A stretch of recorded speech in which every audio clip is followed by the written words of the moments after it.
can't tell y'all. You tuning into the best morning show on the globe. It's Brad and Emery in the morning, y'all. LeBron or Jordan, either one when I'm performing. Crossover, buzzer beater and I'm scoring. Bradham and Emery in the morning. Every play they on it. Every day I'm balling. Who's the coach? Who's the GOAT? Like Brady and Belichick, best show on the globe. And they embellish it. Y'all paying Ziffy, I'm Ken Griffey or maybe Mahomes. I stay in the zone, whether man to man or play in the zone. They can't stop me. Mayweather boxing, Curry with the shot, man. We just the best to be. Can we have our SP, please? This was meant to be. Every morning with Bradham and Emery. Yes, sir. You know the vibes. Bradham in the morning. Marques Bradham. Justin Emery. Yo, yo. How was your weekend? You have a good weekend? Can't complain. Pretty good. Nice. February 15th. Today, obviously. Yeah. We have I'll do the math in my head real quick.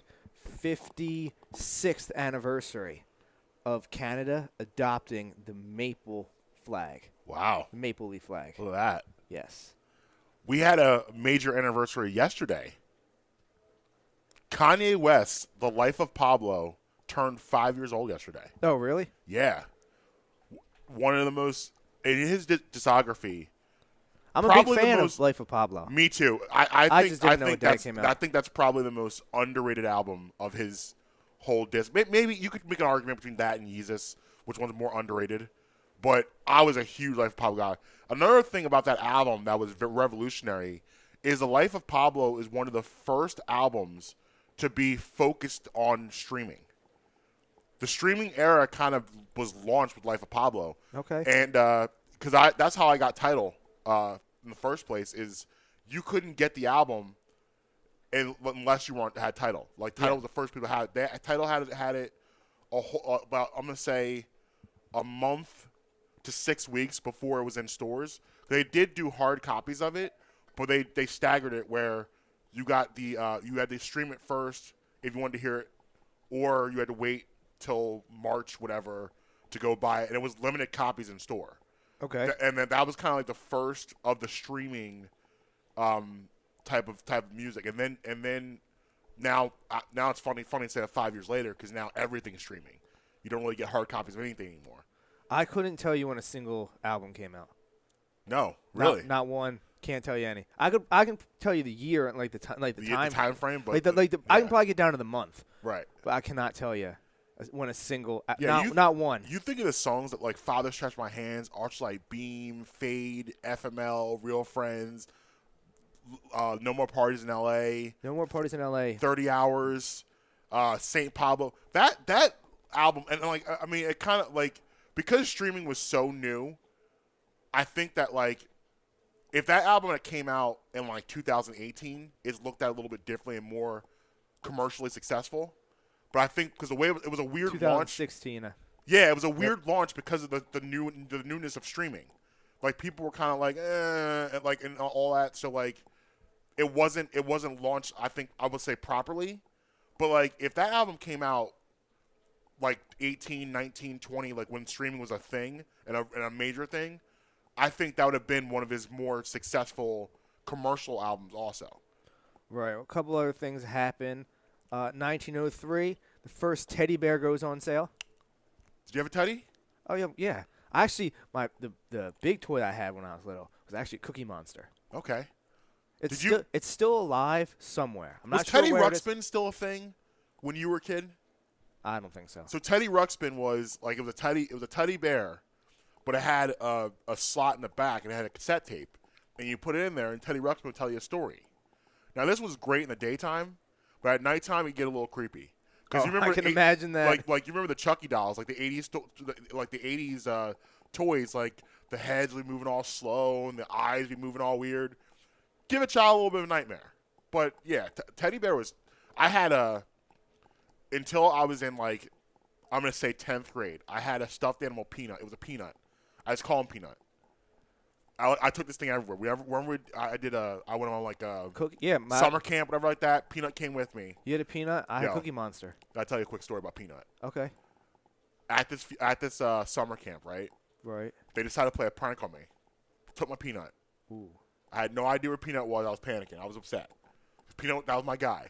Like Peanut was Yo, my yeah, man. That was my yeah. man. Like that was my guy. I had to have it. So we used to do it was a Christian camp, right? So like we had these like we had our dorm, and then we had like these conferences, right? These conferences, and like it was this huge room, and it was like the room fit like I don't know 500 700 people in there because it was like all the churches all together. So we're sitting there. I look in the ceiling. Someone had taped Peanut to the ceiling. Ooh. Gets worse. Peanut falls down and lands, and people start throwing my Peanut around. So now I'm getting upset. I'm not happy with this. I don't want Peanut's not supposed to be in the air. Did you throw down? Yo, it was Christian camp, but things got ugly. Oh. So here's what happened. So here's the final straw. Okay.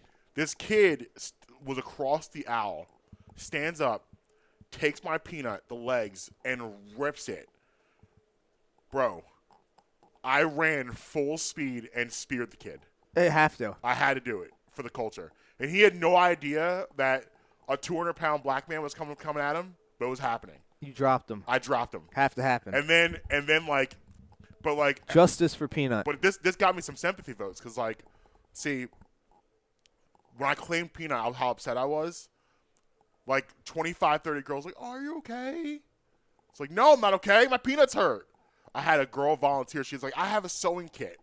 I brought it with me. I can sew this and make this right. I gave her Peanut. Peanut had emergency surgery. He survived. Oh. He survived. Peanut lived on. He was good. I know. Very glad. Feel good story. 1998, Dale Earnhardt Sr. First Daytona 500. The Intimidator. Yes. One of the few NASCAR drivers I actually know by name. His car, he was number 3, right? I have no clue. I think he drove a black 3.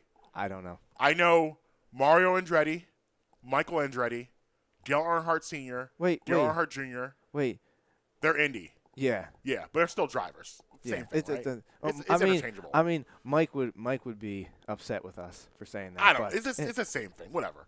So I know Tom Petty. I know Jeff Gordon. Isn't Tom Petty a singer?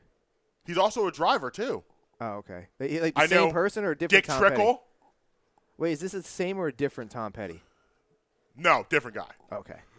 They're not the same guy. Different guy. But Tom Petty was a driver. And then Dick Trickle. Did you say Jeff Gordon yet? I said Jeff Gordon. Okay. I think that's it. Oh, Danica Patrick. And Dale Earnhardt Jr. I didn't say him. No, you said you were too focused on Senior. Yeah, so Junior. I thought I said Junior. Well, I believe I missed him. Here, I think that's basically it. What's his name? Bubba Watson? Bubba Watson. Yeah. I know Bubba Watson. See, here's the thing. I will say this about NASCAR and driving, period. It's so much better to be there. Like, I've been to, like, Maryland, actually, has a nice drag racing circuit where they have Vegas tracks and stuff. has a track right there. Okay. They have like a NASCAR track right there. It's fun to go. Like, I wouldn't know. If you can go to a race, definitely do it. It's a good time. And even like NASCAR, like if you watch like on like like how they have things set up, I've seen like shows that's done kind of like behind the scenes of like what it's like to go to a NASCAR race. It's a party, man. They get down over there. I can see that. Now, a couple years ago, I don't know if I've been welcome to festivities, but now I think things are a little more copacetic than it was. I think that's a safe assessment. Yeah, but it's a cool thing to go to that. And then the solemn 60-year anniversary of the entire U.S. figure skating team dying in a plane crash. Yo, that like, man, it's. They were I was on watching the way Seinfeld. to the 1961 World Figure Skating Championships. I was watching a Seinfeld episode. Yep. It's just probably like mid-90s. This episode came out. It was when Jerry Seinfeld he met Keith Hernandez. Keith Hernandez used to play for the New York Mets back in the 80s. He was on the 86 Mets team that won the World Series. So, George Costanza is a fool, as we all know. One of my favorite characters, but George Costanza, he's an idiot. And he says to Keith, he's like, I was thinking about this, the plane crashes. Why doesn't that happen more often with teams? And Jerry's looking at him like mortified, like, why would you ask him that? But it's crazy to think that that hasn't been something that's happened more. Like, it's morbid to think about, and, like, I mean, obviously we don't want that to happen, but it's interesting to think that really, and it kind of goes to show you how safe flying really is. Yeah. Like, flying gets this rap because usually when a plane goes down, everyone perishes usually, or, serious injuries. Yeah, I'm still not necessarily the biggest fan of it.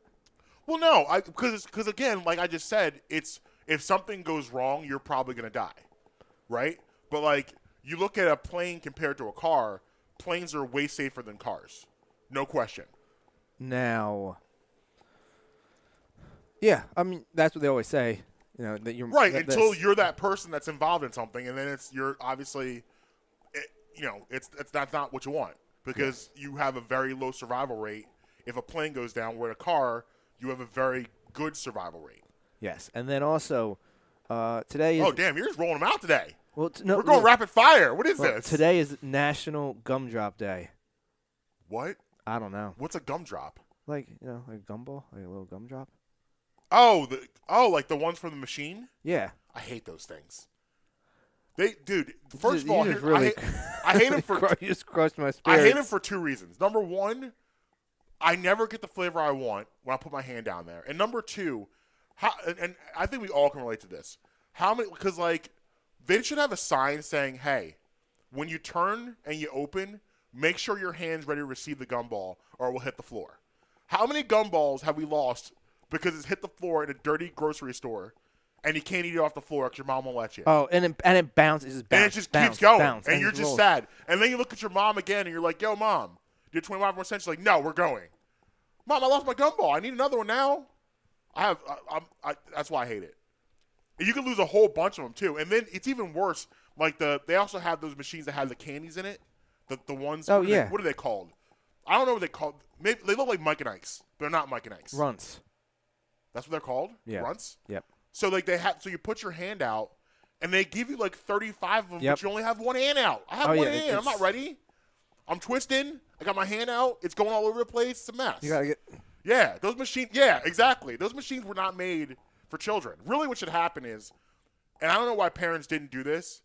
Like, hey, mom, I want something from that machine. Okay, I'm gonna get it and I'll just give it to you. Simple solution. Yeah. I'll give it to you. You don't put your hand. I'm 5 years old. I don't have the motor skills to handle this. These things coming at me like that. It's like catching like 13 ground balls at one time. That's do that. That's a good analogy. I can't do that. Now, we got to dive into a serious topic regarding the awesome boat parade. Yeah, but can we talk about the boat parade first? Well, hold on. Before that, we have to get to the most important thing we did over the weekend. Yes. I have to welcome a new sponsor to the show. Yes, sir. New sponsor, the Beef Jerky Outlet in Langhorne. I'd like to welcome them. I mean, we've talked about it on the show before. My mouth welcomes them. It's the best beef jerky you ever had. Check them out online at beefjerkyoutlet.com/Langhorne. Promo code BREMI for 10% off. Ship nationwide. Or go in there. Michael and Sharon will take care of you. Facts only. That's BREMMY. Yes. And that's 10% off forever. Like anytime you can use that code. Well, tomorrow. It's good for the next year. It's good for the next year. 2 months, 3 months, 4 months, 5 months, 6 months, 7 months, 8 months, 9 months, 12 months, hopefully 13 months. Hopefully. But yeah, we were there on Saturday, and they took care of us, great care of us, but like I saw things, I had to go do my own thing also. Like I don't know if I'm gonna be allowed in that store for at least another 3 months. Like I went nuts in there. That's fair. I went nuts. As you can see by my counter, if you turn around, I went crazy in there. I purchased everything. They even have like when I was a kid, we had a candy store on the corner. It was Max's, and this is back when like you could get the brown bag of candy. Yeah. So the one of the big items was Swedish fish. It would literally cost like 50 cents. My guy Max would fill up an entire brown bag of Swedish fish, and you were just happy. Well, also they had the candy-covered peanuts. Yes. Oh, you were so excited about the paint. So I hadn't peanuts. seen a candy coated peanut in a really long time. That took me back to my childhood because we used to have them there too. You get that too, and I got some. I'm telling you right now, it tastes like Crunch Berries. You did. I tried them Tastes before like the Crunch show. Berries, and then there's just they have so many flavors. Like they have it's really pick your poison. And another thing I love about them that you don't really get a lot of other places is they have texture levels. They of do. The jerky. Yes. So like some people are really into like more of the chewy jerky, and some people like them a little more tough. Well, either way, you're good. They got you covered. Got you covered. Ready to go. Again, welcome to Family Beef Jerky Outlet. Yes, and every Monday we'll be trying different flavor Yes. and diving into our weekend discussion. Mm-hmm. Or I should say our discussion about our weekend recap. Yeah. So we want to talk about the parade. We want to talk about something else that happened Yeah. over the weekend regarding the parade.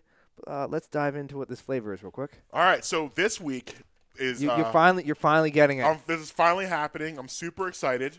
We're gonna do the jalapeno cheddar. How do you say that? Jalapeno. No. It's not jalapeno. What No. do you mean? What do you mean? How do you say it? How do you say it? That's not how you pronounce it. How do you pronounce it? It's jalapeno. Oh, whatever. But Pino. I wanted to no, but it was the first time you said it was really funny. The okay. way you said it the first time. So I'm gonna pass you a snack stick. Thank you. I'm gonna take a snack stick and one snack. The snack.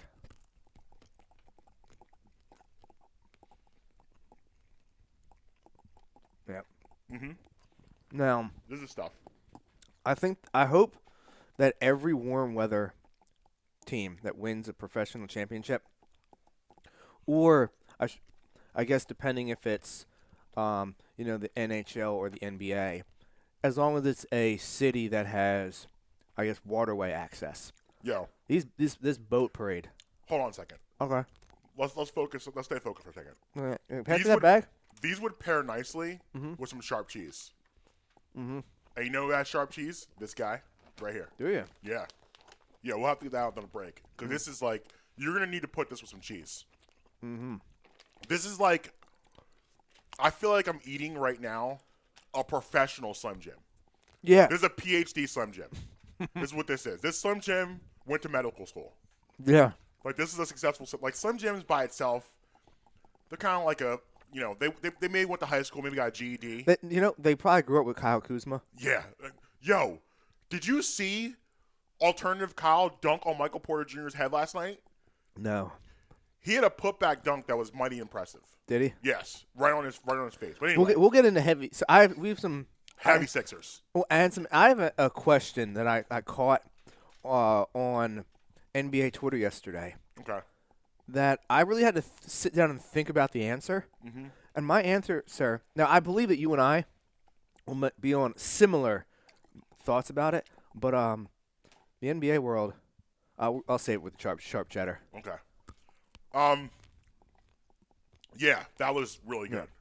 I'm not surprised it was really good. No, me neither. No surprises here. As you said, welcome to the family. Yeah. So let's get this boat parade. yeah, Let's, boat parade. so first of all, last week we wanted to do the boat parade, but it was just where our days being We didn't have enough time to fit it in. We didn't have enough time to fit it in, but I mean, hey, I guess when you're the GOAT, you get a GOAT parade. Mm-hmm. Like, I'm going to say, like, listen, I was at the Eagles parade in 2017, and it was a lot of fun, no question. I was there as well. It was one of the greatest experiences, of my life. Yeah, no, it was. In so many different ways. And, it was so much fun. However, what we saw last week was a parade on a different level. Now, let's start with the idea of the boat. I don't know whose idea that was. I know Brady's real boat was involved. So I don't know if he part of it was that the city of Tampa Bay didn't necessarily want to pack the streets. Yeah, makes sense. Makes sense. Yeah. So I believe it was someone in the Buccaneers organization pitched the idea. Give that person a raise right off the bat. Yeah. Pitched that idea to, I guess the ownership of I don't know who owns the Buccaneers, but someone of influence within the team. Right. They, light bulb went off. Yeah. Pitched it to the city. City okayed it. What it created right off the bat was a beautiful visual. Like, it just looked like automatic. When you see people on a boat having a good time, that just looks like fun. That's why you see a lot of commercials. You have the boats involved because boats look like a good time automatically.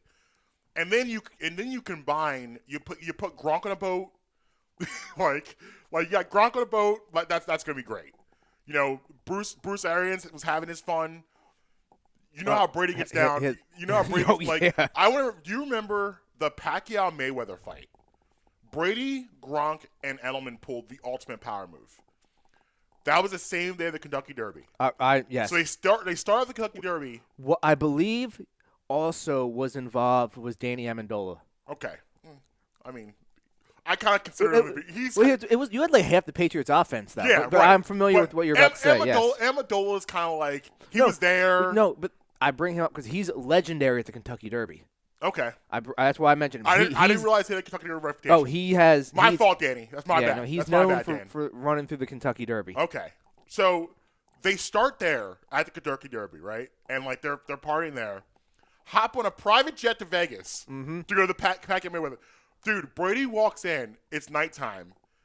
First of all, he changed. He has his leather jacket on now. He has the shades on. Yeah. They interview him. He's gone. He's not even around anymore. He's out of here. But Brady's one of those guys where because of his regiment, because of his like the way he lives his life, he doesn't let loose a lot. But he's that guy that when he lets loose, he lets loose. Like he is okay. I'm committed. Like I'm gonna send it all day today, boys. This is a send it day. And like so, I wanted to use that as a frame of reference because that's what you got last week. Right. He came in his orange T-shirt, his backwards hat, sunglasses. Like he was like, "Yo, I am gonna live my and why not, bro? Like you just won the Super Bowl at age 43. Like yes, I'm gonna enjoy this." After the team that you were with for 20 years told you to retire. Yeah, this means so much to him. I'm sure, right? Because he didn't feel supported the last couple years in New England. They didn't support the offense. All he wanted, he would have stayed in New England. All he wanted was a co-sign from Belichick. That's all he wanted. So every parade he's ever had, it was probably snowing. Yeah, or close to it. Right. He's never had a sunshine parade before. So like, and then you got Evans. This is his first Super Bowl. You got Godwin. This is his first Super Bowl. I mean, you got Devin White first Super Bowl. Pretty much everybody besides Brady and Gronk and a handful of veterans. This is the first playoffs, right? Let alone Super Bowl. Super Bowl. Like look at a guy like Mike Evans last year to this year. And like it was validation for so many guys in that organization that like so it was just a party. Like absolutely. So what we're gonna do is we're gonna do. Cause I want to give you time. I know we want to get a Karen thing. We got J. Cole on the other side.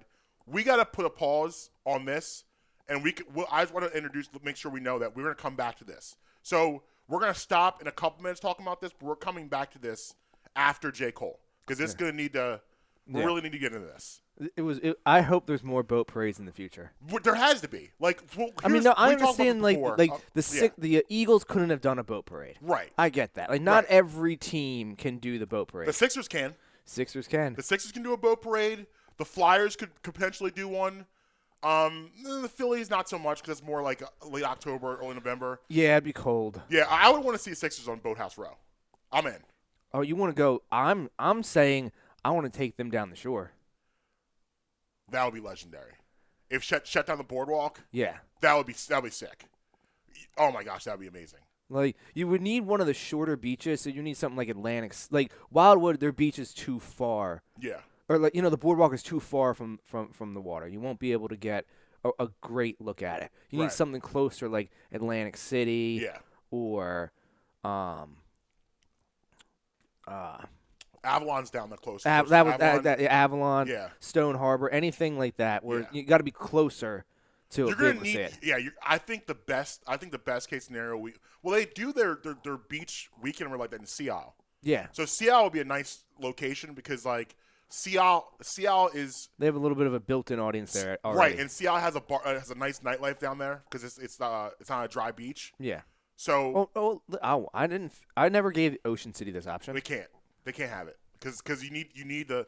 Oh my gosh! Can you imagine the OD after the Sixers boat parade? Ocean Drive is going to be hopping. The Lacoste going nuts, going up. We need to make this. We need to email the Sixers immediately. Put some on break. We need to drop this email. All you got to do is you just got to catch Simmons and be like, "Yo, Ben. Yeah. Let me give you this idea. Okay. Yeah. Because pre-Arthur, I would pitch it to Embiid. Yes. Now, He's a dad now. yeah. I mean, no, he'll be there. He'll be there, but Ben's the guy you want to sell this yeah, to. you got to sell this to You Ben got to Simmons. sell this to Ben, and I want Ben to know about it and Tyrese Maxey. He seems like he'd be the mascot of the team. Yeah, him and Kyle Kuzma went to high school together. Definitely. No question. No doubt about it.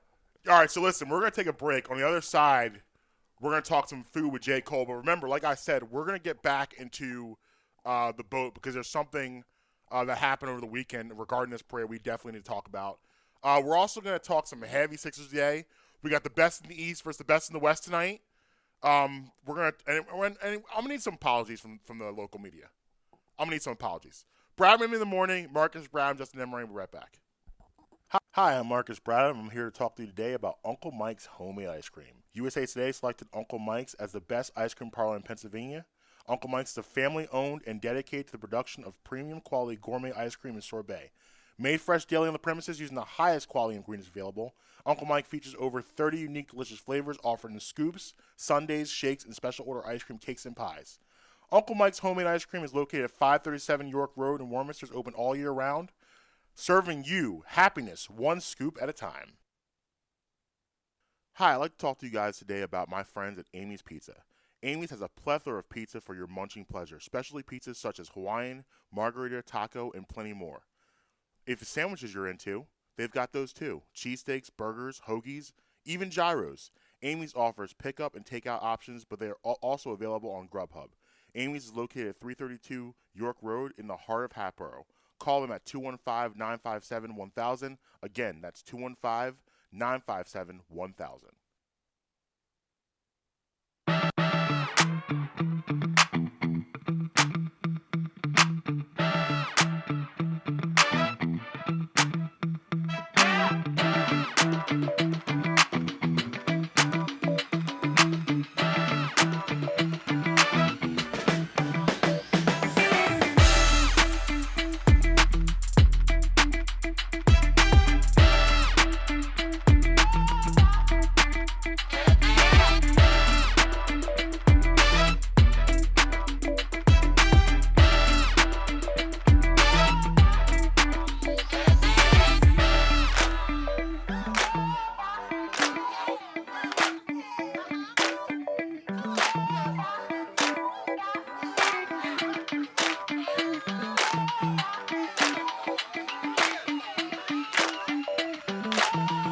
Yeah, man. Welcome back.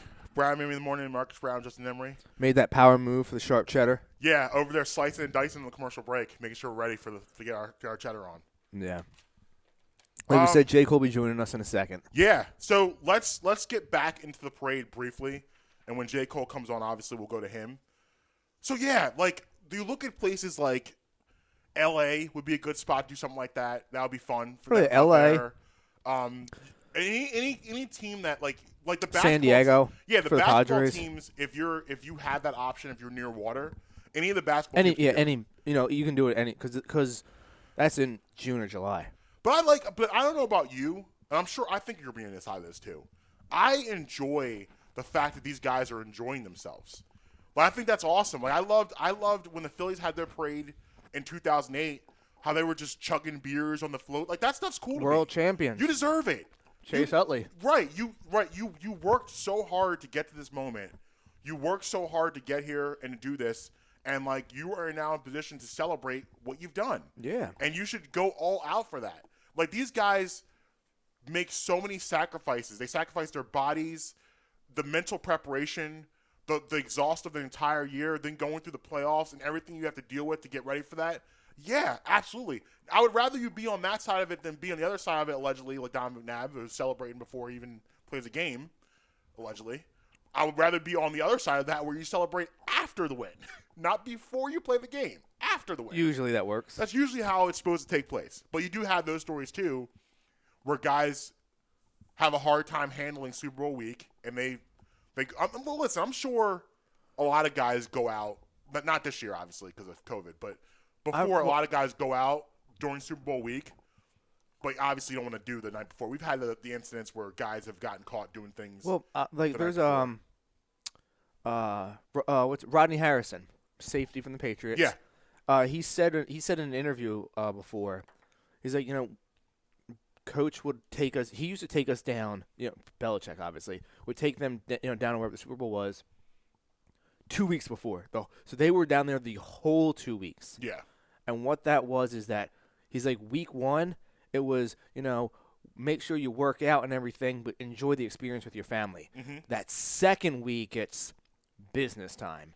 And he goes, what we used to do is, a lot of the veterans would go around and we would collect the guys' cell phones at the start of the second week. Okay. So that way, so you can just lock in. Lock in. The team had like a list of like an emergency contact number if something happened. Yeah. But they weren't going out. Well, they had that famous story when the Eagles played the Raiders in the Super Bowl in 1980, where Dick Vermeil shut everything down the week they were down there. Just everything. Like, you couldn't do – you, like, basically couldn't even breathe without permission. Like, he didn't let them do anything. And then the Raiders on the other side, they were more enjoying the experience. I think it's important to have a balance. Like you just put out there with Belichick, you can't let these guys just sit in their room and look out the window and see all this stuff passing by, because you got to look at it like, hey, we don't know if we're going to be back here again. Like, this, if this is your first time here, I can't be like, I don't want you to be a part of this. I don't want you to enjoy this. You got to allow people to be themselves and allow people to enjoy these experiences. It's important. I agree. And, like, that's what you saw. Like, so when it comes to Brady and like, all those, I love that stuff. I mean, yeah, you got Gronk up there. Shirtless. Again. Yeah. But the thing is that you saw that in Boston, though. Like, right. That doesn't bother right. him. Have you seen the video of Gronk with the obviously back with the Patriots? Somebody throws him the fireball. Yes, I did. He grabs it, just rips the cap off, and starts chugging it. Well, back in 2017, someone threw Doug a beer. Doug Stone Cold Steve one-handed. Austin. Yeah, he Stone Cold Steve Austin it, caught it with one hand, and took it right to the head. Yes. So, like, yeah, like you got to have that interaction. Yeah. I'm in the second, yeah. Okay. But and then obviously you got stumbling Brady down there. Yo, I got a still shot. Who was that walking with him? Who knows? But I'm pretty sure it's probably some sort of security from the Bucs, or maybe Tom's personal security. Oh, do you see the video of Tom holding his daughter, and then he walks up with the interaction he has with who's he talking to? With Devin White? Who threw up the peace sign at Tyreek Hill at Super Bowl? Antoine Winfield. Antoine Winfield, that's who it was. Hey, Twan! Yeah. He walks up to him. What's up, Twan? And he gives him the peace sign. That's funny. Yeah, hilarious. Somebody said I saw somebody on Twitter was like, oh, the guy that walked Brady out. People don't even realize That's Scotty Miller. No, I don't know if it was or not. Was it? I don't know. I But gotta look back at that. but it's funny because think about what that person looked like. Right. Think about what Scotty Miller looks like.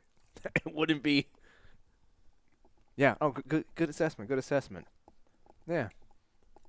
Yeah. Nodding in approval. Yeah, I just went sharp cheddar with these jalapeno sticks, and yes, this was definitely the move. That's what you needed, didn't you? Mm-hmm. Didn't you need? Absolutely. From one food to the next food segment. Yeah. Got him on the line. So, joining us every Monday, brought to you by Beef Jerky Outlet. Yes. Jay Cole's on the line. What's up, bro? How you doing, guys? How's it going, J. Cole? How was your weekend? It was good. To answer your question, who that was helping Brady walk, his sponsor. AAA assigns you a sponsor. AA assigns you a sponsor. So that's the guy supposed to make sure he's not drinking. Oh, that's funny. And that's for funny. people who are upset about the boat incident, you're lucky he didn't throw his daughter from boat to boat. Let alone Yeah. I mean, come on. When you win that many rings and you're that wasted, right. come here, kid. Right. Absolutely. It's actually funny you said that. Like, Giselle seems like the coolest wife. Like, you can't be mad at her because she's like, whatever, Tom. You want a Super Bowl? Do your thing. I'm not mad.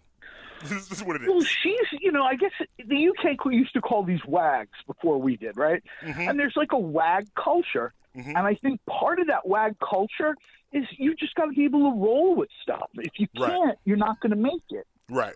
I agree. It doesn't help she's more successful than him. The environment these guys are in, Yeah. Win a Super Bowl, World Series, whatever, I don't care what it is, Right. when you're at that level, you're not going to have the same reaction to, your significant other's upset that you didn't take the trash out. Right. Take the trash out. You see how many rings are on these fingers? I can't get into the garbage can. He literally told his entire family to go away for a week, and they were like, all right, whatever you need, Tom.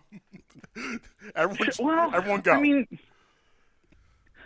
I talked about this probably the last time this guy won a Super Bowl. And I'm not going to get too political or social here because I don't care about that stuff. But even with food, the only thing that matters is winning. Mm-hmm. That's why we have all these food polls to decide who's number one. Yeah. It doesn't matter if it's politics. It doesn't matter what it is. This is a country built on winning. The biggest sin is when you lose. Yeah. Yeah. And, Brady is like, I'm surprised that guy – I saw a thing in the paper and it cracked me up.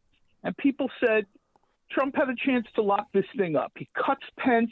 He brings Brady on the ticket as the vice president. That's an automatic win in 2020.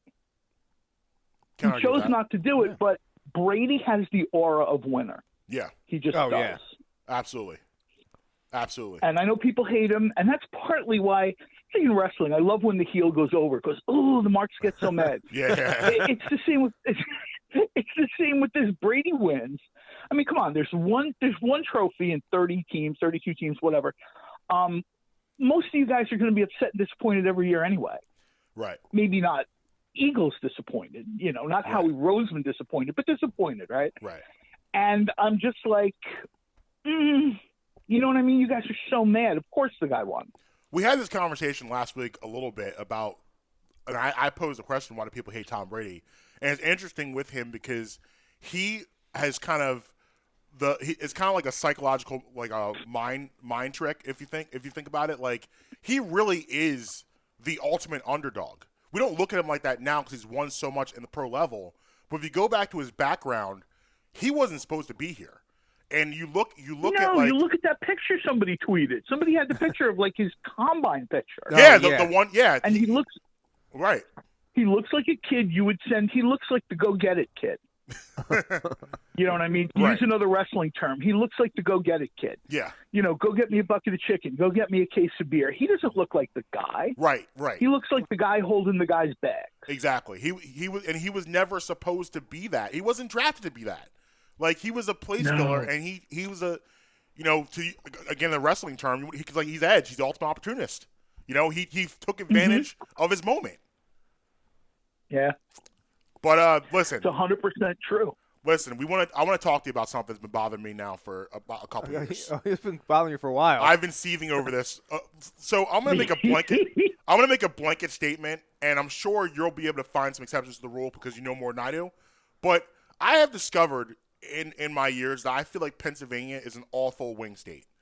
Now, here's my thing with the wings I see in Pennsylvania. For some reason, I just feel like I should not have to sacrifice the crispiness of the wing for sauce. Like, if I want sauce on my wings, it doesn't mean my wings shouldn't be crispy. And, like, I feel wherever I go in PA, I always have to sacrifice that. It's gotten to the point now, when I order wings from a PA place, I ask for the sauce on the side just to make sure the wings are crispy. Like, I went through everything. I even said to them, like, I'll call a place and I'll be like, listen, would you mind making my wings extra crispy? Not crispy. I just don't understand. Here's the deal, and I get, I like to have a lot of fun on Twitter with other states and other foods or whatever. I've lived in South Jersey my entire life. Mm-hmm. I'm a Jersey guy. By the way, Jersey, however, awesome wings. I've done most of my work, though, professionally, has been in Pennsylvania, in the Philly suburb area. So I feel like I know the area pretty well. Right. Certain areas just have a certain knack for foods, and they're just amazing. For whatever reasons, the greater Philly area, and I'll even push this out to like the Poconos, out to Lancaster, which is where I have a lot of family. They don't seem to get that wings get crisped up, and then you toss them in the sauce at the end before it comes to your plate. Too many people are doing a hotel pan of wings.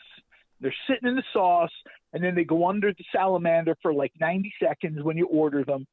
That just doesn't work. It's exactly what you said. You get wings that are limp, kind of lifeless, right? And then the sauce gets burned and caked on. So now I've got not crunchy wings, and then I got like all these little dark bits, which might look great on Instagram, but in my mouth, no good. And not so much. Jersey, because of the population density, I think the kitchens are busier. Like, people don't realize, right? We're between Philly and New York. Those are cities. About 2/3 of New Jersey is as busy as Philly or New York. 2/3 of this is just suburban sprawl, city, suburban sprawl, city, suburban sprawl. You've got to get south of my house. I live in Mount Laurel. You've got to get south of my house before you start finding farms. Or you've got to come way out to Trenton and then maybe head up along the water gap. And those are the places where maybe you'll see wings not be so extra. You get down to Atlantic City, we sit down, we order the barbecue wings. Those things get cooked to order. They come out, they're crispy, they're sweet, they're spicy. Before the girl walks away, we're ordering another dozen. That's kind of the way wings are supposed to be. I don't understand this, and I get that you have to prep. I've been in the industry a long time. But as long as that sort of, they're just wings, they're just an appetizer, we'll prep them ahead of time and throw them in the oven for a few minutes, you have one shot to get crispy. You can adjust spicy, salty, sweet, savory. You have one shot to do crispy. Facts only. And when that shot goes, you're done. So I actually have a question. I was just thinking about this. So when you look at like a wing, shouldn't it really just be like, if I'm making this ultra simplistic, but shouldn't it kind of just be like fried chicken with sauce on it, like that type of crispiness? That's what I'm looking for. Am I wrong in looking for that? No, I think everybody likes something different, right? But I tell people, look, if you want your wings where they're soft and falling off the bone, just order stewed chicken then. Right. If you want a real wing, and I hate to say it, but there are places. Before the lockdown, I was at a place, and I'm not going to slam them, but I was up at a place in Monaco, bragged about their wings, right? Mm-hmm. They went in, we talked a little bit, I took some pictures. They said, "Oh, we know you were part of New Jersey's best wings in 2018. Try ours." I said, "Okay." Literally, these things were like I pick up a bone and they would fall off. These were literally like stewed chicken wings. Yeah, I don't want that. And you like to be nice. You don't like to hammer people. Yeah, I kind of use the, wow, these are really unique. But It's like when you repeat the gift's name when you get it. Oh, a tie. Thanks. basically, and I understand one of the things I really like is the new thing on the wing scene, newish, I'll say, last 5 years, maybe a little bit less, are Korean wings. And the Koreans do those wings properly. They're fried in the wok. They come out. They're tossed with a little sauce, maybe a few sesame seeds, and they come out to your plate. Amen. Like everything in, I'll call it suburban cooking, everything is overdone. Too much sauce, too much salt, too much sugar. So, this is why, why do you guys love ketchup so much? Because it's corn syrup in a bottle. That's why. Ketchup has its place on certain things. Yeah. When I see people putting ketchup on, on certain, I'm like, oh, I love ketchup on my French toast. I'm like, well, you should have just had a candy bar for breakfast then. Right. You know what I mean? Right. There's a way to do wings. And if you bake them, now we have air fryers, right? Every day more and more people are getting air fryers. I put this up last year when I was doing my quarantine kitchen bit. Real simple. I just got these wings. I soaked them in buttermilk for a little while and hot sauce. Pulled them out, patted them dry. Oh, the notebook's coming out. The notebook's coming out. I never thought about wings and because we did a buttermilk fried chicken, but yeah, wings absolutely. It's a good call. Especially if you get decent sized wings, right? Yeah. You got to kind of know where to go. You know what I mean? If you've got to hook up for a decent sized wing, maybe you go to a butcher or market, chicken place, whatever. You just kind of mix up, and I know people who do different things. My buttermilk is real simple. It's buttermilk, it's hot sauce, and a little bourbon. I mix, I drop the wings in. I let them sit for like an hour, nothing crazy. Mm-hmm. I pull them out, dry them a little bit, kind of give them the dredge through a little bit of corn flour and some cornflakes, crushed up cornflakes. They go in the air fryer. I would suggest to people, whatever model air fryer you have, use their suggested setting first, and then mess around with it if it's not to your liking. I hate to tell people, like in the old days, I'd tell people, put it in the oven at 375 for 40 minutes. And, everybody's air fryer is different now. Right. You know what I mean? So it's not everybody has the standard oven. You pull these things out. They're crispy. You throw them in a bowl, salt, pepper, a little bit of sauce, toss them onto the plate. I should not be able to make wings at home better than a place that's selling them to stay in business. 1,000%. As a person. And this isn't me talking as like somebody who worked in the industry. This is me talking as someone who goes online, a few keystrokes, looks, reads, and if you can read and follow the instructions, you're doing wings as good as, I'd say, 3/4 of the places in PA. Wow. That's not good. No, not at all. And I hate to say that because, like I said, your face just lit up. I hate to say it, but my family comes from Lancaster. You know what I mean? I sort of always feel like I have that sort of Pennsylvania scrapple DNA in my system. But when I see these things, it's funny that you brought up wings because I was talking to Frank Oliveri from Pat's Cheesesteaks. This was like a year ago. And he was talking about going down to Atlantic City to get decent wings. Mm-hmm. Now, this is a guy who, let's be honest, you like Pat's, you don't like Pat's, that's fine. This is a guy that's like a real OG in the food scene in Philadelphia. He should be able to pick up the phone and say, hey, look, can you run over an order of wings? He told me right out, he's like, if I don't want to go into Chinatown and wait online for a half hour to get wings, I got to come over to Jersey.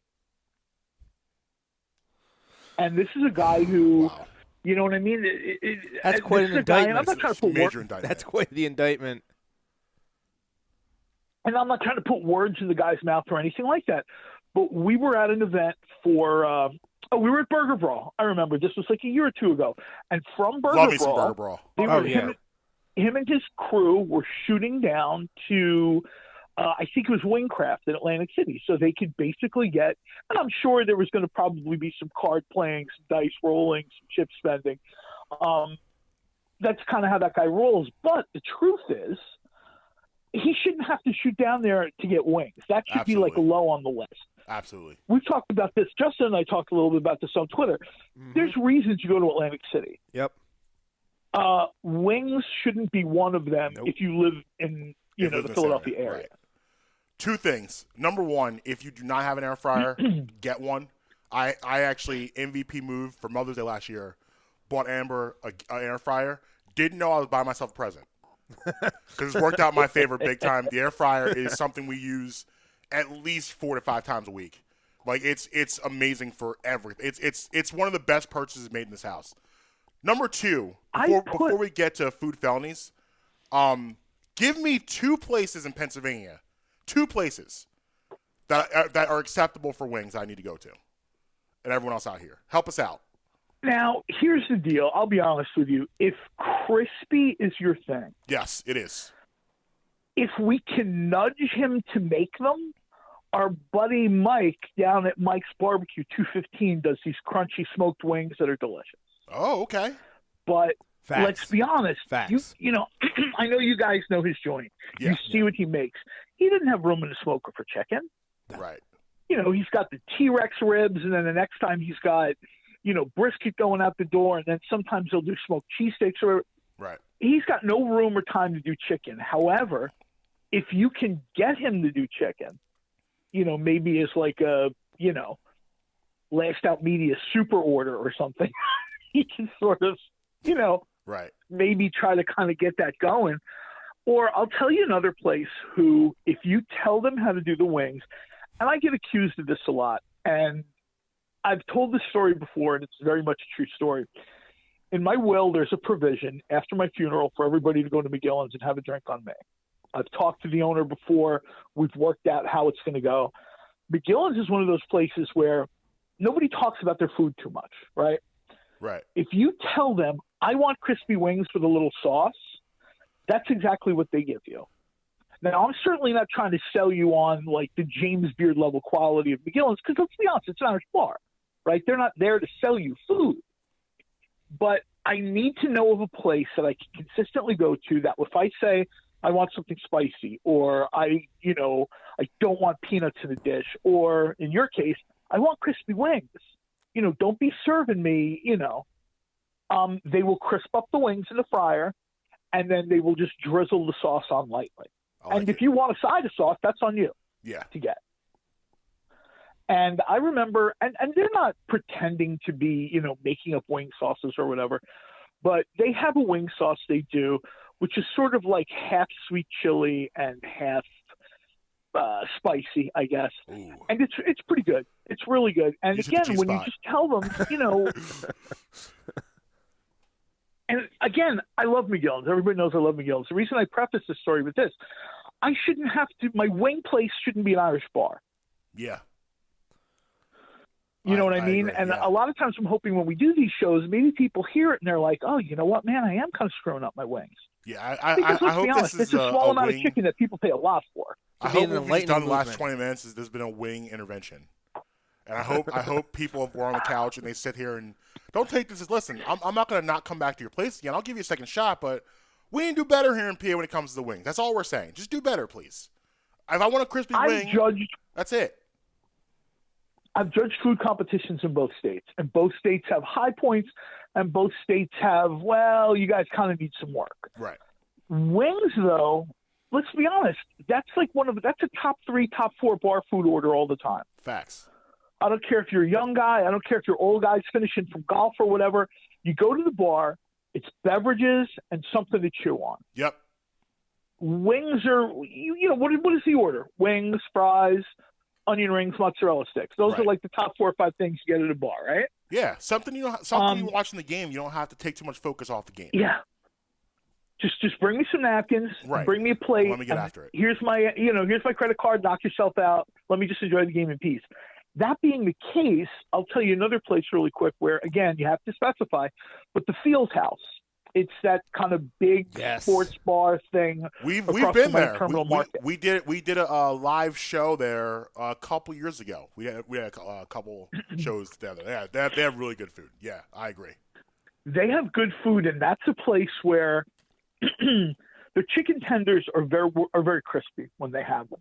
The wings came out, and this is probably 2017. The wings were sad. And I even said, look, I'll pay for this order of wings. I'm not going to, swerve you or anything like that. I said, but can you do me an order of wings that are crispy?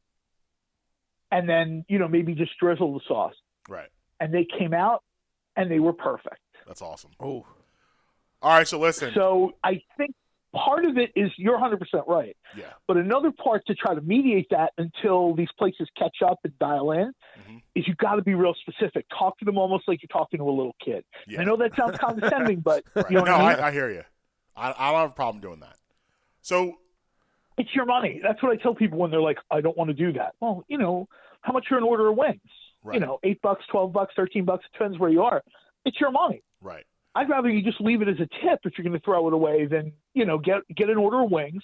You take 1 or 2 bites. You know what I mean? And then right. you're like, no, these are kind of nasty. Right. As usual, you've enlightened us and given us amazing things to think about regarding these wings. That's why I came to you. I knew that was going to be how we're going to do it. But do you have food felony for us this week? You know what? This isn't a very specific food felony, but this is sort of like a little bit of time cop. This is me nipping this in the bud before this becomes a crime. I like it. A proactive approach. I like it. People who are a little bit older, I don't know what the age point is, your listener, but people who are a little bit older, maybe on the wrong side of 35, are going to remember Yahoo chat rooms. Yes. To quote Star Wars, it's like a wretched hive of scum and villainy. Yeah, sure, there's a decent person here and there, but let's be honest, nobody was up to any good in these Yahoo chat rooms. They just weren't. I'm certainly not going to say I wasn't involved. I'm just saying that I'll admit to it. Right. There is nothing good in these chat rooms. The new Yahoo chat room is the Facebook group for foods. These are just absolute cesspools of bad recipes and bad techniques, and everybody claiming to be an expert. Every post is, this is the best cheesesteak, hands down. This is the best burger, hands down. And I get it. It's sort of like, I'll tell you what these places are. Twitter, Facebook are like, when you were a kid, you had a substitute teacher. Substitute teacher ran out to get a smoke or talk to somebody in the hallway. It was chaos, right? Yeah, absolutely. Teacher would come back, there'd be stuff all over the floor. Some kid would have caught a punch that needed it. Girl would have had a hair pulled, whatever. That's what these free Facebook groups are. Like, Facebook will moderate, like, the most extreme stuff. These groups, it's usually a couple guys that get together, a couple people. They put a group together. They have a few basic rules, the stuff you should have. No hate speech, whatever, blah, blah, and then you're off to the races. Somebody Googles, hey, I'd like to learn how to cook chicken wings, or I'd like to learn how to cook whatever. They go to this group, and there's literally no – and I'm not one of these people that says everything has to be done by James Beard standards or everything has to be Michelin star quality. But if you're going to pretend to be – I don't care if it's a hot dog group. I don't care if it's a fish and chip group. I don't care if it's a wing group, because we're talking about wings today. You have an obligation to at least weed out some of the terrible stuff. Anything that starts with the microwave and doesn't involve popcorn, you just take that post right out of there. Maybe give the person a warning. Right. And you take that right out of there. And I'm seeing this. I belong to, and I don't want to name certain things, but I belong to a hot dog group. I belong to a burger group. I belong to a cheesesteak group, a couple cheesesteak groups, actually.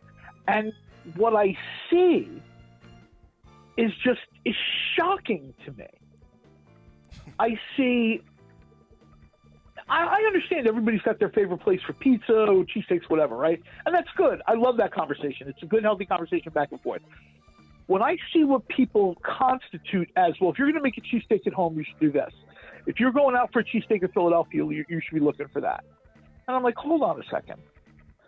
You should be looking for fresh ingredients, good bread, decent quality meat, and real cheese. Or, whiz, because let's be honest, it's not really food, but it's traditional. Some places are making their own whiz now, like cheese sauce, which is good. A lot of people are still using that big can, from Cisco, cranking it open, heating it up in the pan. Right. But the deal is, I really see this being a problem moving forward. I have younger relatives now that are out of college, and, I see them going to Facebook and looking at recipes. Or Pinterest. I don't want to just hammer Facebook, Pinterest too. I see people pinning these things where it's like a hot dog on like a Twinkie or something. And I'm like, ho, stop. At least use your common sense when you go to one of these groups and make sure that you can always check the rules of a group when you join. You want to make sure that you're getting the basic techniques down. And I'll tell anybody this right now. If you want to talk food, knock yourself out. Go to those groups all day. If you want to learn how to cook, and let's be honest, 2020 to 2021, more people are cooking now than have cooked in 20 years. So they don't have a choice. Right. Joints are closed. People don't want to make the move. DoorDash, some of these other services some are good, some are bad. They're inconsistent. I had somebody on my Twitter timeline one day both praising and blasting DoorDash or Uber Eats at the same time. So I'm like, well, which is it? So I'm going to cook at home. Basic techniques, stuff that makes sense. That's what you want to focus on. And as these Facebook groups grow, I see it getting worse, not better. I've left a few groups because I'm like, you really want to kind of, even if you do the Twitter thing where you label this thing as, authorities have disputed this post or whatever. Well, I see people talking about, oh, yeah, you can do this with a burger, cook it in a slow cooker, and eventually gets cooked. That's not a burger. That's like one big flat meatball that you boil in a slow cooker. Yeah, so what we learned here is stay off of food Skid Row because it's not a place you should be. Go get the truth is that's a great way to put it. It really is. Go get some real information, a real places where people actually know, like J. Cole. J. Cole, tell them where to find you. You can find me on Twitter at @J_Cole. You can find me on Instagram, J. Cole. You can find me on Facebook. I think it's John Cole on Facebook. And I try to respond to everybody. I get a lot of these notifications every day. What do I do here? How do I pick this up or whatever? And I'm telling people, I try to end every segment I do anywhere with this.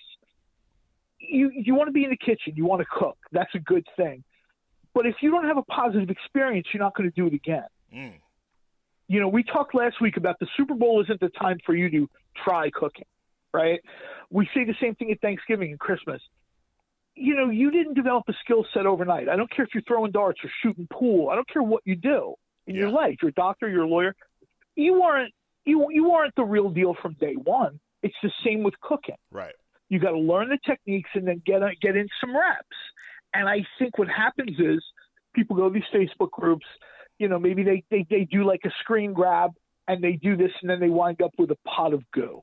And they're like, you know what? They're on the phone ordering something. Right. And that's the end of their cooking experience. It doesn't have to be that way.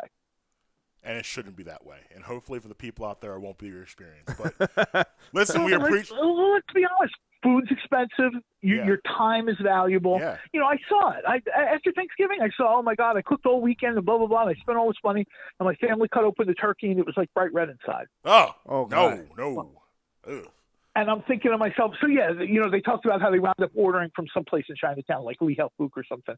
And I'm just like – and I even said to her, I said, I've talked about this before, but the holiday isn't you should be working all year towards that. And one of the things I want to say before I go is we're in a stretch now where we're not going to get too many holidays till Easter. Right. You want to cook for your family. Yeah. I don't care if you're a single parent. I don't care, what your situation is. If you want to cook on a holiday because we can't go out still too much, start cooking now.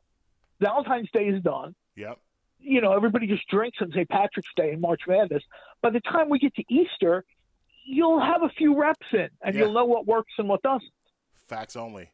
Listen, J. Cole, always a pleasure. Looking forward to talking next Monday. Thanks for having me, guys. I appreciate it. No problem. Thanks, John. Talk to you. J. Cole, again, sponsored by Beef Jerky Outlet. Yes. We're over here pounding some jalapeno beef sticks. Jalapeno snack sticks. And it's that sharp cheese.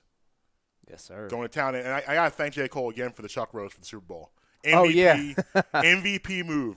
I had at least 7 or 8 sandwiches. Not going to lie. It was absolutely delicious. So, listen, we're going to take a break. When we come back, we're going to get back into that boat talk. a little bit, and then we got some Sixers to talk about. Yeah, NBA. And again, like I said before, local media, you owe us an apology. Brad Memory in the morning. Marques Brown, Justin Emery. We'll be right back.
Welcome back, everybody. Brad Memory in the morning. Marques Brown, Justin Emery. Yo. We kind of preface want to have some fun with the boat talk because there's always someone out there to rain on someone's parade. There's always that one person in the crowd that has to take something that was really, really awesome and try to make it not awesome. And this is why we can't have nice things. This is why we can't have nice things. Lombardi Karen. Tell the people about Lombardi Karen, will you? So, this woman, I don't remember what her name was, and I probably should. It's Karen. Just because is. For journalistic integrity, I probably should have her name. But I'll find it. She's the daughter of the person, the silversmith, who created the first Lombardi Trophy. Which is a way, not a flex. No one cares. Yeah. I don't. This is not like this. Like, listen, it was great that he did this, but this has nothing to do with you. No. This is not a legacy passed down where it's like I'm the daughter. Like, no one cares. No. So she came out over the weekend and was complaining about Tom Brady throwing the Lombardi Trophy from one boat to another and Cameron Brate catching it on another boat. And she said it was disrespectful to the silversmiths that made it and any other silversmith that has made a Lombardi Trophy, and that she personally wants an apology from Tom Brady for doing it. First of all, look at this woman. I've seen She her. looks like a miserable human being. She looks like one of my favorite words, a curmudgeon. Yes. Like, she is just walking around just angry about everything. Like, can you imagine being married to her? No. She is Greg, did you take out the trash? It's trash day tomorrow. Don't forget to take out the trash, Greg. It can't sit there. We need to get it to the curb. Francis, brush your teeth. She's that mom. Ugh. Anyway, I'm sorry. Go ahead. No, you're good. Lorraine Grow, by your name. Lorraine. Yeah, That's Lorraine. a bad name. Yeah. Lorraine. Yeah. No, like, that's already, everything about this is bad. You can tell this is the type of person that will pull something like that. You want to know My daddy made that trophy. You want to know another name I don't like? Deborah. Deborah's a tough one.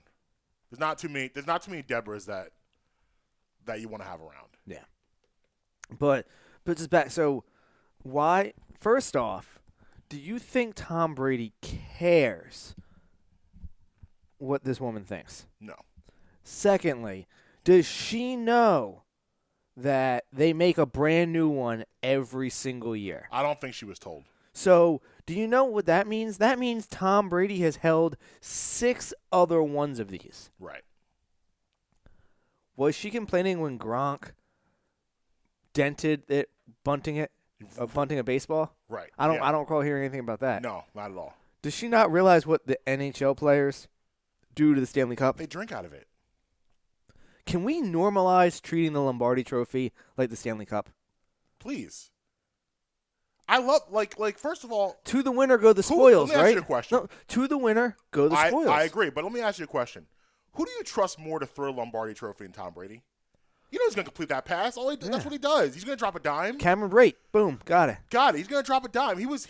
How many shots of tequila was that for him? Probably at that point, 12 to 15. I was going to Still say dropping dimes. I was going to say probably close to the bottle. Yeah, still dropping dimes.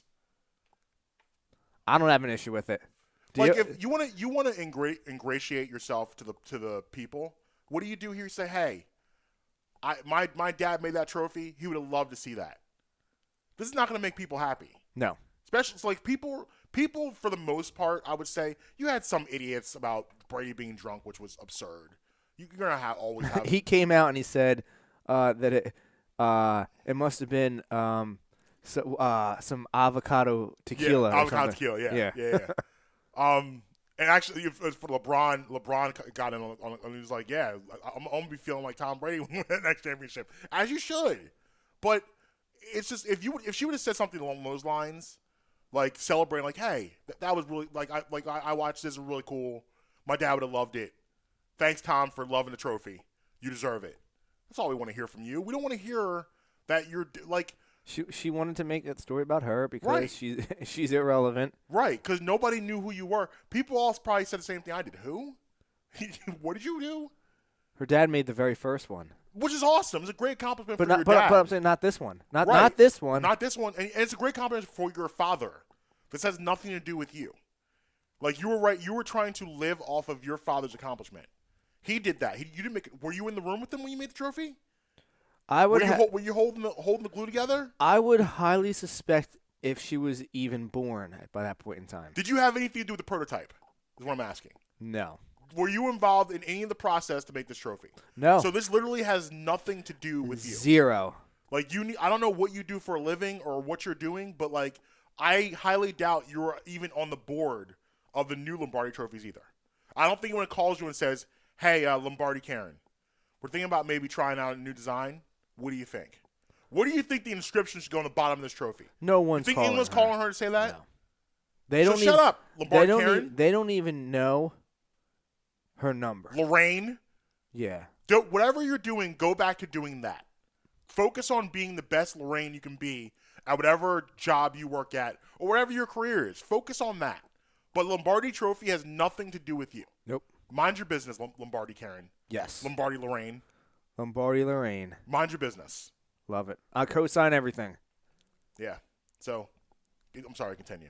I mean that you kind of summed it up there for me. Oh, okay. Like, just mind your own business. Listen, sounds about white. Moving on. Like, I wish every time I see like a thing that's like like scrolling through like the news feed or whatever. Yeah. And it's always like, oh, I like just put the headline. Somebody called the police on somebody over, and I'm always like, I know what's gonna happen when I open this article. Yeah. And I'm gonna read it, and I'm gonna be like, really? And then what happens? There it is. I open it, and you see the and visual, I see it, and you see it, and I just know. I'm like, what are we doing?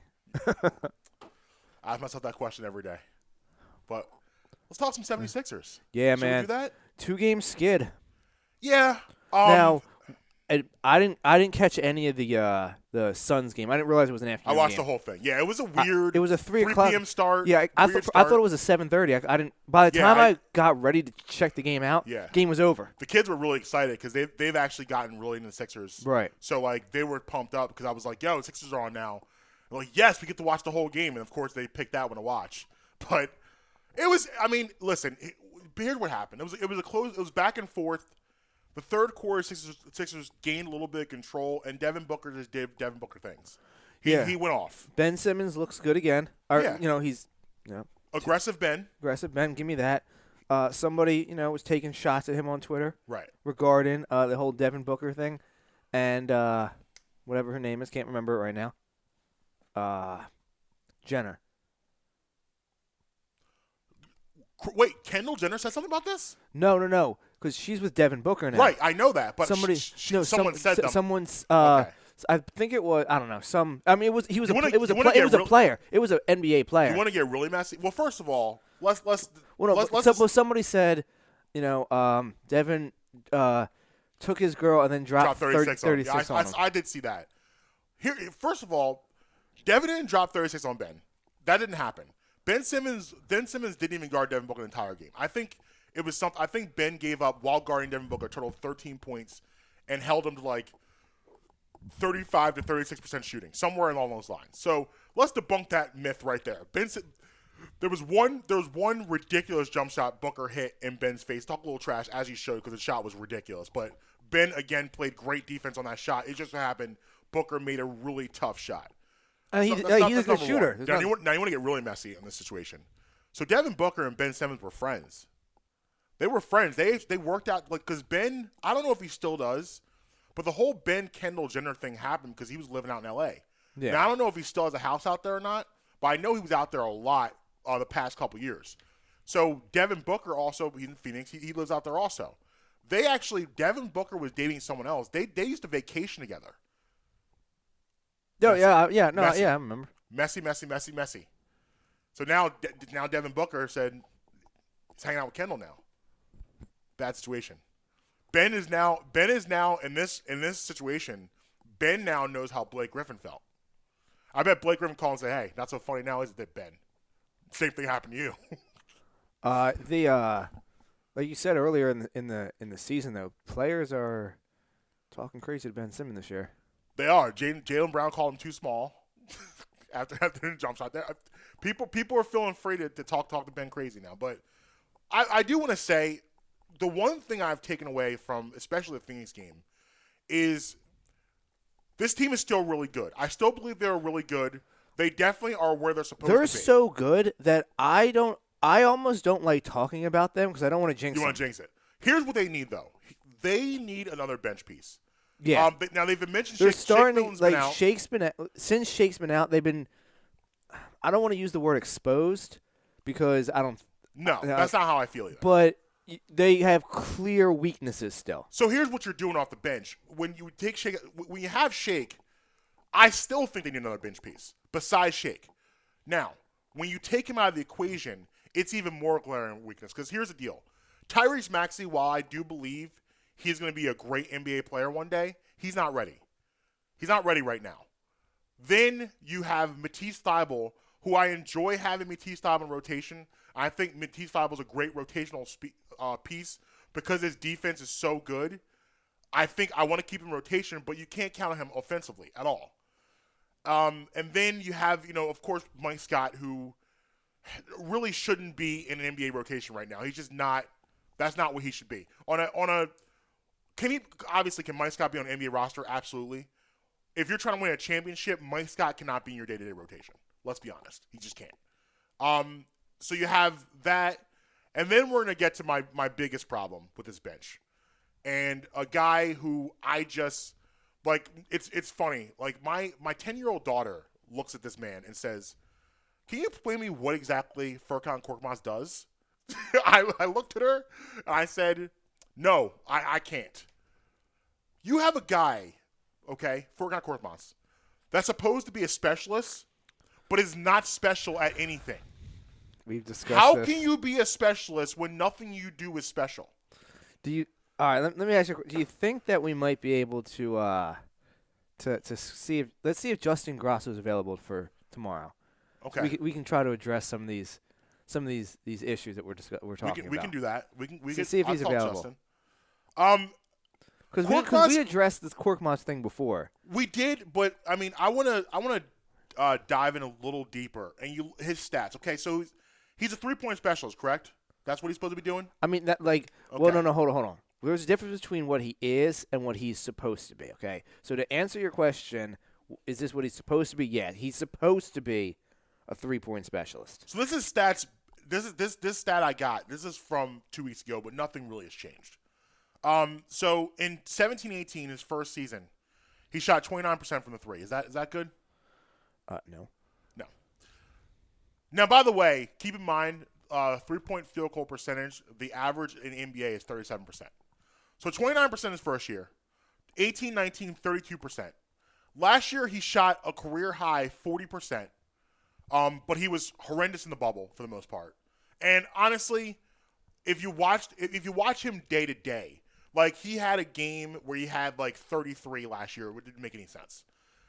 But he's never consistent. So last year that 40% was so many the peaks of him were so peak that it got this percentage really, really high. But if you go back to the valleys of that year is the problem. This year, so far, this is from the about 2 weeks ago. Sixers have some very, very deep valleys. He was at 31%. Okay. Okay. This year, It's 2 weeks it's ago. okay. You know. That's not good. That's below average, bro. I get it, but compared to where he was, He's a specialist. I get it, but compared to where he was, Now, career-wise, he's on the NBA average, which is 37%, but a lot has to do with last year. I look at him and I just say this. I don't like, and like there are people. I'm not one of those people that sit here and profess to know everything about basketball. listen. You know what I want him to say? I'm not gonna be here. That's what I like him to say too. And there's people literally that I know no more than me. I seek those people out right now to please explain to me how Furkan Korkmaz is in an NBA rotation. I need those people to come right now to come forward and say, Marcus, you don't understand. You're not watching. Because I'm going to sit back and say, okay, I guess you know more than I do. Teach me. Please teach me what he does. Enlighten me. And because all I see is a guy consistently coming on the court, shooting 1 for 5, and still being an NBA rotation. I don't understand. And like, those minutes to me. They're important minutes. Can we please see what Isaiah Joe has to say about this? Like, I don't know. Like, listen, I don't know if Isaiah Joe is the answer, but here's what I do know. It's not Furkan. I saw more from Isaiah Joe in that week or two that he played than I have from Furkan Korkmaz basically his entire career. Furkan Korkmaz had a couple moments where like, maybe, but those moments are few and far between. And that's my problem here is that this is here's the deal. Did I think going into this season that the Sixers would be sitting here as number 1 seed? No. Did I think going into this season they had a shot at the NBA Finals? No. Did I think going into this year Joel Embiid would be performing this level? No. No to all of those questions. Oh, no one did. However, here we are. Yep. And now, if I'm the Sixers, I'm Daryl Morey. You're watching how great Embiid has been, how great he's playing. You're seeing you're getting an MVP-type season for him. The time is now. The time is now. So you cannot lose. You cannot get in the playoffs and have Furkan Korkmaz be a reason why you lose, knowing right now that he is not a guy that should be in your NBA rotation. Additionally, I have faith in Daryl Morey to be the guy to pull the proper trades and the proper moves that have to happen. Because if it was still Elton in charge, pulling the trigger, I'm not feeling so good about that. I agree with that also. And so that's my thing coming out of this trip. Am I overreacting right now with these 2 losses? No, I'm not. I would have a much different feeling about it if they looked terrible in those games. Yes. You're going to lose. They were there. They were there against Portland. Yeah, you're not gonna go this year 72-0. Right. You're never gonna go 72-0, and there's gonna be games where you lose to bad teams. Right. But the Trailblazers, they were a playoff team, and are a playoff team. Right. The Suns are an up-and-coming team, under the guidance of Chris Paul. Yes. You look good in both of those games. So right. I'm not going to, Devin Booker took over that game, and he did what Devin Booker does. And like Phoenix has been white hot. And even Utah has they're playing the Jazz tonight. Right. Utah has the best record in the league right now. Yes. And they're on the road. Mm-hmm. Even if they lose this game, but still look if they're competitive, it goes down to the wire, and they still lose this game, I'm still not going to kill them. By the way, Embiid is questionable tonight because of his back. So we don't. I mean, he's day to day with that back anyway. He was questionable as of yesterday. Is this still the after effects of the LeBron push? I'm sure it has something to do with it, but he has a chronic back issue anyway. But I'm sure the LeBron thing that's an issue. So his back is probably going to be a day to day thing anyway for the rest of the season. But that's my takeaway from those two games is that I look at this and I say they need another bench piece. You need another guy that can be offense off the bench to go along with Shake. And I think that's because then if you get somebody else come off the bench, you got Shake, other piece, and then you have Thibault, who I like a lot. Yeah. I think Thibault pairs nicely with guys who can score because Thibault can do all the things that make him successful. So you got your starting five. Yeah. That's that. Locked in. Off the bench, you got in no particular order. Thibault, Howard, Maxey, Shake. I want to push Maxey out though. Do you? I don't think he is ready right now to be a contributor. I think he has a bright future, but I don't think right now he's ready to be a contributor. You're bumping him further. Yes. I want this piece. This piece that they pick up needs to do two things: push Korkmaz completely out of rotation and reduce Maxey's minutes. Okay. Maxey cannot be a guy right now that you rely on off the bench. He just can't.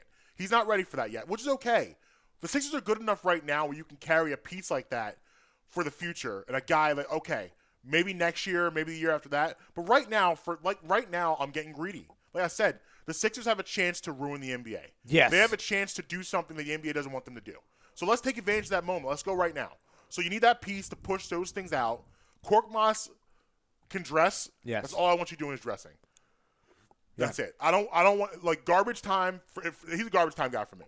Okay. Before we go to the break, I want to pose a question to you that I caught on. I believe it was the ESPN NBA account. Okay. Or a similar account like that. All right. Post. You know how they do the thing? One's got to go. The four pictures. Mm-hmm. Now, this one is one's got to go. Obviously. Embiid, Giannis, Joker, AD. Okay.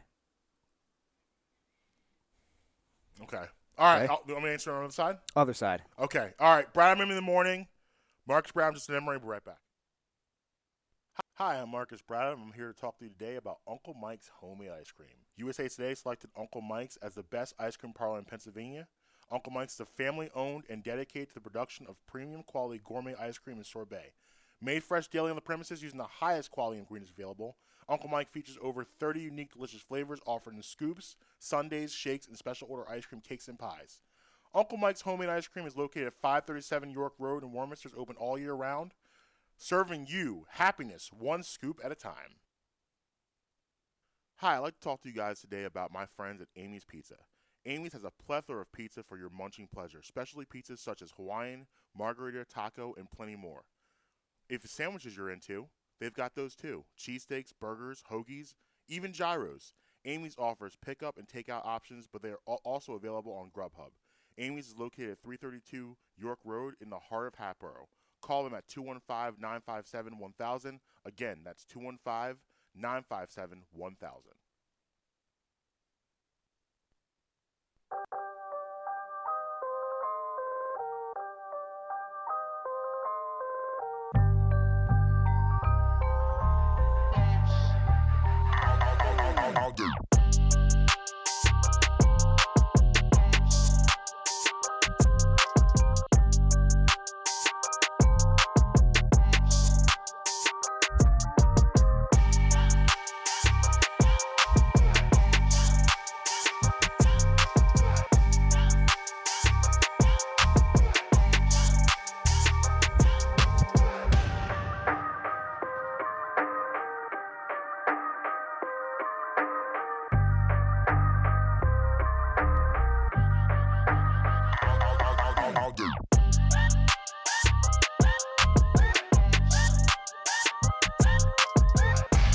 Giannis, AD,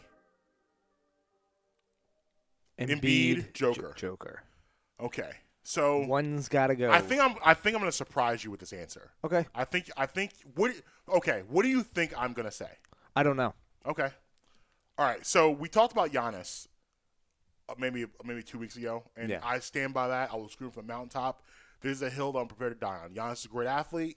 He's not a great basketball player. However, he's durable, so he stays. Embiid, come on, man. Like he is literally unstoppable, unguardable. Stays. He's probably the most dominant force in the league right now. I would agree. I mean, like he's averaging 30 points just waking up out of bed. Joker is as good as he is and as well as he's playing. I don't think he gets enough credit for being as offensively dominating as he truly is. Like the way this man controls the game is it's unbelievable to watch. Like the things, like he really is a center point guard. He's kind of invented a position where he runs that nugget offense. I think he turned out to be what a lot of people thought Porzingis was going to be in the beginning. That's a very, very strong argument. Like, yeah, because Porzingis is I'm saying in the beginning he showed that that's what he was going to be. That's a trade, honestly, that we're going to need to reevaluate probably the next year or two. The Porzingis-Knicks trade. And who really won that trade. Because now it might be a different conversation the next year or two, the way he's been playing and his injuries and everything going forward. Like, he still has flashes of unicorn, but he hasn't really been consistent uniform. But anyway, so Joker stays. To me, the guy is AD that's out. Okay. And my major argument for AD being out is you can't truly trust him as far as being durable. Now, I know people are going to say Embiid, whatever, about his back, his knee. But here's the thing about Embiid. Embiid, you know what you're going to get. You're going to get about 55 to 60 in an 82-game season. You're going to get about 55 to 60 games from Embiid. I know that going in. But I also know those 55 to 60 games, he's going to be absolutely dominant. Like name me a game where Embiid just does not show up and he's not having an impact on the game. You're not going to find many. Very, very few. So those 55 to 60 games, I'm getting max Embiid. Anthony Davis might give you the same 55, 60, 65 games. However, Anthony Davis has games where you barely even know he's on the court. Yeah. He's a disappearing act on you. He'll have games where he looks like a top 3 player in the NBA, and he'll have games where you don't even know where he is. He had a couple of those games in the playoffs last year for them. A couple of games where literally he had no impact or bearing on the game. Also, too, he's a guy that, how do I put this? I wouldn't say he's injury prone. I never want to question a guy's toughness. I don't want to do that. However, he's that guy where you look at it and say, is it really that bad? Or is it really that bad, or you just don't want to be out here? Like, I have questions about when it comes to that. Like, I'll watch him, and literally it seems like once a game he's limping for some reason. Like, why are you limping? What happened? Like, he's like, we all play, like, if you played basketball, you've played with the guy that for some reason, at some point, they're limping during a game. Like, I don't know, like literally, it's like death taxes, Bob's limping during the game. Yeah. Or holding some sort of joint, holding their back. Something happened to Bob during the game. AD kind of, to me, in that category, where at some point he is somehow limping, and you have no idea why he's limping. Like, that to me, that happened. You watched him in the playoffs last year. There should have been a bet line. How many limps we got at AD today? Like, I guess it would have been minus money. It had to be minus money. So he's a guy to me that's a different type of injury prone. Like, I don't put him in the same. Like, again, when I go back to Embiid, where Embiid's a guy, I know it's 55 to 60. I know that going in, but it's gonna be a dominant 55 to 60 games. I don't have to worry about when he's playing, what his usage rate's gonna be, how effective he's gonna be. I know he's gonna wreak havoc those games. I just know I will not have him for about 20 games a season. Where Anthony Davis it'll probably be about the same, maybe a little bit more, but Okay, I'll give AD. Maybe you get 55 to 60 out of Embiid. You get 65 to 70 out of AD. But 15 to 20 of those games, he won't be around. He's just not going to be there. Like he's going to be there with his body, but mentally he's going to be somewhere else, and you're going to have a stinker. He can do a little bit of a disappearing act. And I think honestly, that AD plays defense when AD wants to play defense. But I don't think he's a willing every possession defender. Okay. Because like you look at and like it's the same thing with like I think certain guys get reputations they don't really deserve. Like, I think Patrick Beverley's reputation as a defender is a little overrated. Okay. I don't think he's nearly as good. I think Patrick Beverley. I'll still quote from Russell Westbrook. I think he fools y'all. I think there's things he looks like he's doing something. But if you look at Patrick Beverley for real, I don't think he's nearly as good a defender as everyone thinks he is. I think I say the same for Giannis. I think Giannis is extremely athletic and he's able to do things because of his athleticism. I don't know he's a great on-ball defender. AD is kind of the same way for me. AD can be a really good defender when he wants to be, but I don't think every possession AD is committed to defense. When I look at Embiid, that man don't take possessions off. He's playing defense every possession. Like Ben Simmons.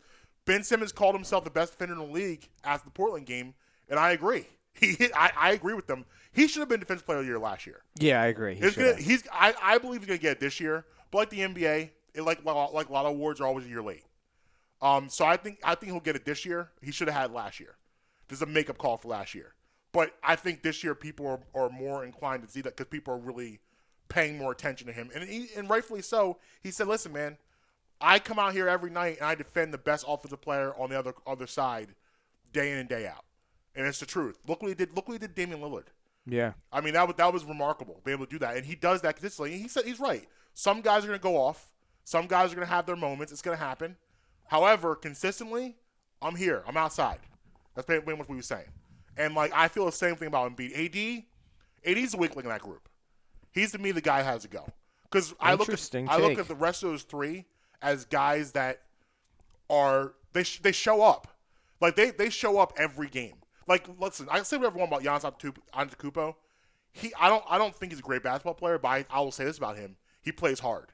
He plays hard every game. That's one of his advantages, that he doesn't take nights off. He's going to show up every night and go 1,000% every single night. So those are the three I keep. That's it. No. Disagree. So who are you getting rid of? So I'm not getting rid of Embiid. Okay. For a lot of the reasons you stated. Mm-hmm. Not getting rid of Joker for a lot of the reasons you stated. Okay. Which obviously then leaves open. Giannis and AD. I'm getting rid of Giannis. Okay. Okay. And for the same reasons why we were critical of him last week, he's just not a great fundamental basketball player. Yeah. He's just great athlete. Yeah, he's 7 feet tall and of pure athleticism, and that's what does about this it. look like right now when Giannis is 35? Does this game age like LeBron's game? No. Like, my favorite non-Sixers, Luka Doncic. Yeah. His game is going to age incredibly well. Yes. Incredibly well. Giannis will not. If he doesn't get better in a lot of areas, his game will not age well. This will not end well for him. No, not at all. Everything you said about AD is fair, but I just come down to it is that he's a better basketball player than Giannis. I mean, I can't disagree with that. So that's Embiid and Joker, we're both in agreement on that. You're not taking either one of them away. Absolutely not. But Giannis, look at what Milwaukee has done the last few years in the playoffs. And you look at, generally speaking, whenever people are going to say, playoffs, Embiid, but look at him on the court though. Look, right. If you're not picking, if you're taking Embiid, but I think too with Embiid, a lot of what happened with him was because of coaching. Like, he wasn't being put in position to succeed the past couple of years. And you're seeing that this year, how Doc Rivers puts in position. Like, they were like, how often were we calling, get the ball to Embiid, get out of the way, get the ball. Brett Brown never did that. No. Like, he never ran his offense really through Embiid in a traditional way, I'll say. He got him into the dribble handoff type stuff, and those type of actions. But how often was Embiid down? And also, too, every game that passes with Doc Rivers as the coach is a further and further indictment on just how inept Brett Brown was at coaching. facts only. And, like, you're seeing, again, Embiid does not go 5-6 trips down the court when he's on the court and not touch the ball in some type of way. Because why would you not take advantage of that mismatch? Feed him. And then it's like, is there a single player in the league who, when matched up against Embiid doesn't have the advantage? Like, Right. I mean, is there a player? No. You look what he did. Look what he did to the Lakers. Like you're talking about Embiid. You're talking about AD Anthony cannot Davis, hang Montrezl Harrell. No, nothing. They had no idea what. No answer. I loved it was one of the first possessions, and Embiid hits Montrezl Harrell with ridiculous footwork as he has. He gets fouled. They do a close up Montrezl Harrell. He's looking like to the side, like looking at the sidelines, like Frank Vogel, like I don't know what you want me to do. Yeah. Like there's nothing I can do about this. Like he's just gonna do. Anthony Davis too. They had to get Anthony Davis off of him because he was already gonna get in foul trouble. He had 2 fouls in like the first half, both on Embiid, because he couldn't do anything with them. And I mean, sometimes you got just have those guys. Yeah. Who it doesn't matter what you throw at them. Right. You're not gonna stop them, and not just in basketball. In any, I mean, like think back, Calvin Johnson, Megatron. Yeah. You could throw whoever you wanted. Didn't matter. There was a game again where Detroit was at Seattle when Richard Sherman was still Richard Sherman and the Legion of Boom. Calvin had 132 yards at halftime. Yeah, there's some guys are just elite, and you're not going to do anything about it. You're not just you can throw the best game plan with the best players at them, and it won't matter. So it's 11:43 right now. Okay. Eastern Standard Time. This may be the first day since we've done this show that we've talked 0 Eagles, 0 Carson in the first hour and a half of a show. I'm okay with it. I'm here for it. However, we'll address it after the break. Okay. We got a break in about a minute and a half. We'll address all that after the break. However, we got something we need to talk about regarding Carson, but it won't be directly about Carson. No, we need some apologies. We need some apologies. And we need to call some people. I feel like the entire fan base and even members of the media deserve an apology from each other to each other. It's a whole apology circuit. Yeah, we need a whole apology summit. Yeah, we need an apology tour. So yeah, your answer of taking out Giannis, obviously for me, we look at what we said. I think the weakest links for both of us were Giannis and AD. Yeah, is that fair? Yeah, those were 3 and 4. Embiid and Jokic to me are 1 and 2. We're not talking about that. No, that they're staying. And because I think your argument for AD is fair, your argument for Giannis is fair, and I think mine were fair either for both of those. Like I can see both sides of that, but it's going to be interesting to me if Giannis Antetokounmpo does not change what he's doing right now and get better in a lot of areas. What happens to him in 5 to 6 years? That's going to be an interesting evolution. Well, he made that dramatic jump. From what was it, a couple of years ago, he made that one dramatic jump. Yeah. And everybody was like, "Oh, be careful, here he comes." Right. But then he plateaued again. Yep. And that's kind of where we are now. Yeah. And he also too, he's a below average free throw shooter. Yes. So you can't count him in the game to go line. And he can't part of his game, the way he plays, he's so physical, he's going to go to the line. He should be going to the line 9, 10, 11 times. But if you're making 4 out of the 11 free throws, what good are you going to the line? Embiid, one of the things that makes Embiid so special is that he's a guy that's going to get to the line, but he also shoots north of 85% from the line. Yes. So he's a great free throw shooter. For a big man, that's huge to have that as an advantage. Well, that's why his average is so high, because Marcus Smart was complaining, how many he scored how many points? Well, yeah, but how many free throws did he have? Right. That's part of his game. Right. I mean, and he's creative at creating fouls. Yes. And getting you in foul trouble. But you also know he's going to go to the line and he's going to make those free throws. So when we come back, we're going to start out because sometimes it's uncomfortable to start things, but we don't have a problem starting things, right? Yeah, no. So we're going to start the apology summit. Yes. And we don't know anybody apology, but nope. We're going to call out people who do. Yes. And also, Super Bowl streaker update. Yeah, oh, yeah, that's important. Brad Emery in the morning, Marcus, Brad, Justin Emery. We'll be right back. Would like to let everybody know about our brand new sponsor, Beef Jerky Outlet in Langhorne.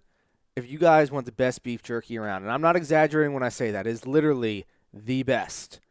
Go on and check them out online. Like I said, beefjerkyoutlet.com/Langhorn, or check them out. They are a quarter-mile away from Sesame Place, right at the corner of Route 1 and Oxford Valley Road up in Langhorn. Go check them out. Have Michael and Sharon. They'll show you everything. They'll give you the whole spiel. You'll get a chance to check out the whole store, and whatever you leave with is going to hit the spot. We have a special promo code BREMY, BREMMY, BREMY, 10% off all your online orders. That number again, or that website again is beefjerkyoutlet.com/Langhorn. Promo code BREMY, 10% off your orders.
Yeah, man. Welcome back, Bradman and Maury, Marcus Brown, Justin Emery. Had a minor blooper there with the read because I got thrown off by something. I got to do a quick little check on. You handle that. Why, Yes. why I bring in what we're going to talk about now. So everyone wants to be the first to do something. Yes. People always want to be the first to do something because it gives you a badge of honor. And there's been tons of firsts in our world that, when it comes to sports reporting, when it comes to anything, you got the breaking news, and everyone wants to be the first to be able to break the news. And people always want the credit for being first to break something. They always want to say, hey, that was me. I said that first. But how often does that go the other way? How often do people take the time to say, you know what? I was wrong. There's nothing wrong with saying you were wrong. Does that make you a bad person? Does that mean you don't understand and you don't know sports? No. It just means in this instance you were wrong. What am I talking about here? I'm talking about the Carson Wentz situation. We deserve some apologies. There's been a lot of people that's been saying things and putting things out there, and none of those things that are being said are coming to fruition. What were we told last week? Oh, we were told that he was going to be traded to he was going to be traded to Chicago, and then he was going to be traded to Indianapolis, and then he was going to be traded to, what are some of the other We had San Chicago, Francisco. we had Indy, we had San Francisco, but here's what we were told. We were told last week, going into last week, this trade was going to be completed that week. Oh yeah. That's what we're told. We were right? told imminent. We were told it is happening in the next couple of days. It's going down. Brace yourselves. Now here we are, the following week. We're 8 to 9 days into that reporting. Correct me if I'm wrong. Is Carson Wentz still a Philadelphia Eagle? At 11:52 a.m. on Monday, February 15th, Carson Wentz is still under contract with the Philadelphia Eagles. So, yeah. Yep, still on the team. If Carson Wentz, follow me on this. Okay. I know this might be A-plus logic, but just follow me a second. If Carson Wentz is still a Philadelphia Eagle, okay, February 15th, and he was supposed to be traded last week, which was the beginning of the week was the 8th, but he's still illegal the 15th. Mm-hmm. Does that mean whoever dropped those reports were wrong?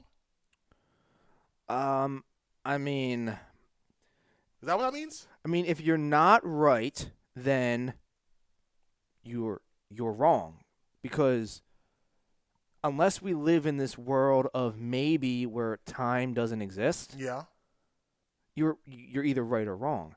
And if he's not traded and still on the roster, then that has to mean that you're wrong. Right. And again, but nobody's wrong. Remember, apparently every reporter is always right with their reporting. That's what we're led to believe. But here's the thing: I don't want to make anyone feel bad. Sometimes you're gonna get it wrong. Sometimes you're gonna say things. Listen, last week I said that James Harden and Rob Gronkowski went to the same college. Yeah, that happened in real time. I claimed that James Harden and Rob Gronkowski were in the same college. That didn't happen. I was wrong. I can admit that. Does that mean I don't know sports? No. Does that mean I don't know what I'm talking about? No. I had a blooper. I had a blippy. Yeah. It happens. And I'm sure, and that's one example. I'm sure I've said other things on this show that were wrong. And I'm not arrogant enough to think. This show probably has false statements in it every single day. Yeah. I'm like, listen, you know what? You may like these guys, you may not like these guys, but pardon the interruption. They literally do a segment titled Errors where they go through all the things that they got wrong during the show. Yep. I love that because we cannot be arrogant enough to think we're not human and we do not err. To human is to error. To human is to error. It's the other way around. To errors. Error to human. See? I was wrong again. Yep. Just happened right there. Had to be corrected. Did the world end? Did the world stop? No. I don't think so, no. But, it's funny. These guys are so quick to come out here and report this stuff. But then they're not quick to say when it's not factual. Like we don't hear – they just move on like it never happened. That's because everybody counts their wins. Nobody counts their losses. Right. And listen, in life, you're going to lose way more than you're going to win. But be fair and be able to process both. I mean, there's a lot of people out here. A lot of people that said some things. Yeah. That should retract that should retract statements. Yes. That are statements that were made on public records, public forums. Yeah. And they're just not addressing. Like, it's one thing to double down on it. Yeah. It's another thing to just not address it. Right.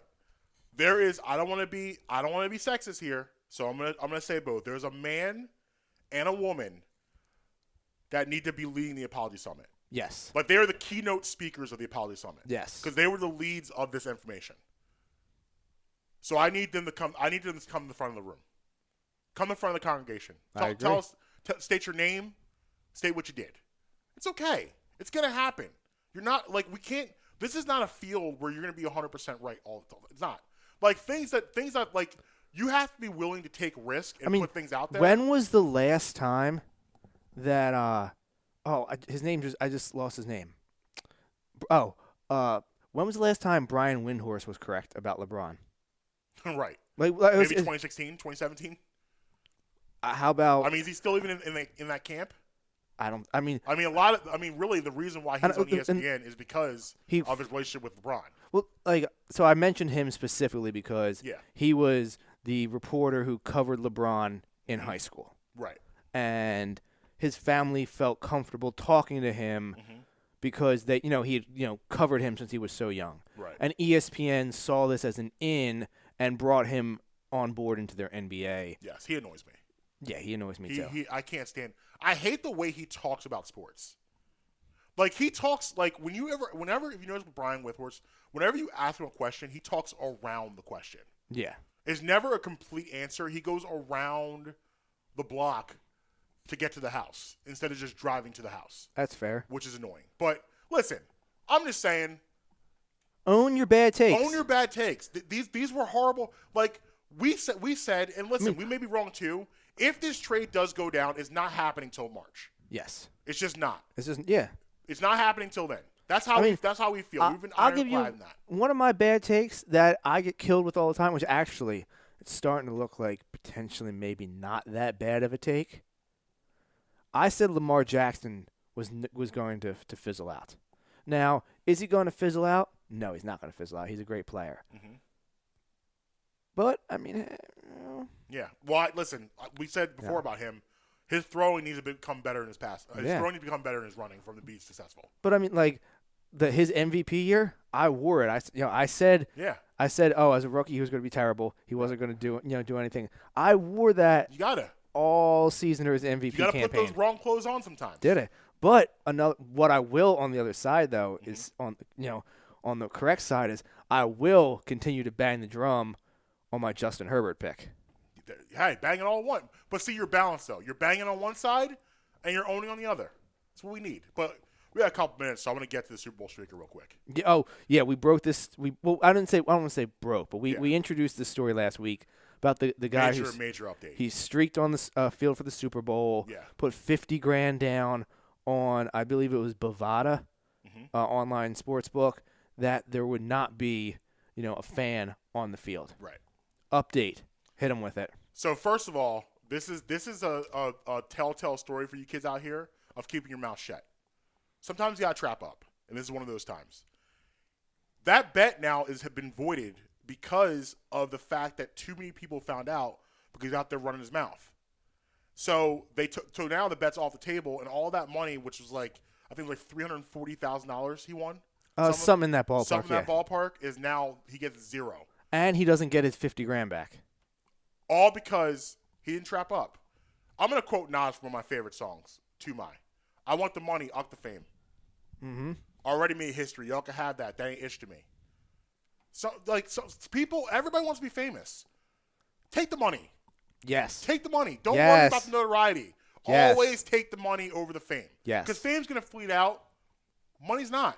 If you do it right, it's not going to fleet out. I agree. And if he would have just done that, been shut up, maybe it was discovered years from now.